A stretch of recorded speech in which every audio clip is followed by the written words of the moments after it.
Hiya guys, it's Sami Al-Suwaidi with you again. This time on why voting is inherently unethical and why Donald Trump's candidacy is not as bad as most people think. I do not vote. Firstly, because I refuse to enforce my own personal views on others via coercion and threat of violence, which are direct violations of the non-aggression principle, which I will explain in more detail shortly. Coercion and threat of violence are the only two methods with which a law may be implemented. If it is compulsory, which it is because it's a law, then those who do not follow it will be prosecuted and have threat of violence or actual violence used against them, either at the point of resistance or at a point some steps removed. I refuse to participate in a system which propagates violence. I am a peace-loving human.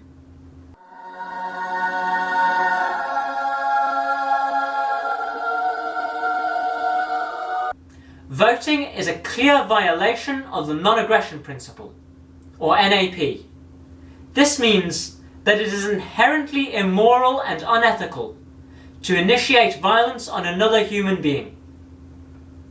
Most people understand that it is wrong to enact violence on another, but even the world's most experienced and qualified economists find the initiate part tricky.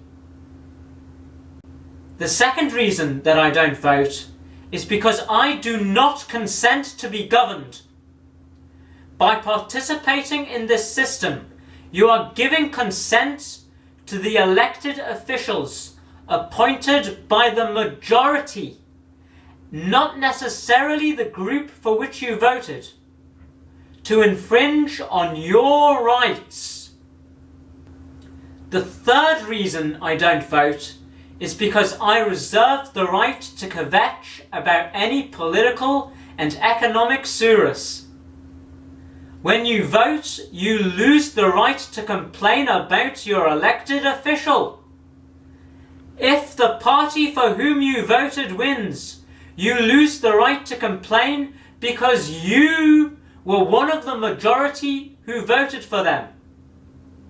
If the party for whom you voted loses, you still lose the right to complain because you were equally as willing to enforce your own personal views on somebody else.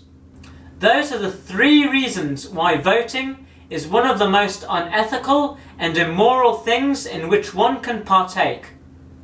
Next, why Donald is not as bad as everyone thinks. Personally, I wanted Rand Paul, the libertarian, to win. But as a result of his campaign being terrible, and that getting votes is really tough out of an audience of which the majority don't vote, he's been relegated to the B-list of politicians to pointlessly squabble about trivial issues on the Fox secondary debates. Donald has said that he wants a temporary ban on Muslim immigration in the context of ISIS members infiltrating the country. It's not a bad idea. There are tens of thousands of refugees who want to flee Syria, but unfortunately there are also ISIS members in the same queue who want to kill us. And the government has no clue who is who. Until the government has a better hold of what is going on and can determine who is carrying out these heinous and disgusting acts of terrorism, then a temporary ban on Muslim immigration might be a good idea. Donald has said that he wants to build a wall on the Mexico border.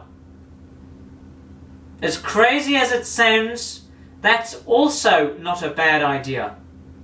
In fact, as of 2012, a similar wall is already being built, but it's incomplete. It only covers around 1/3 of the border. Each year, between 400,000 and 1 million Mexicans cross the border illegally. But the Border Patrol only catches around 1 in 4 of these. Estimates for the cost of a wall along the border, along the whole border, range between $850 million to $20 billion. I'm not going to go into all of what Donald has said, but here's the gist.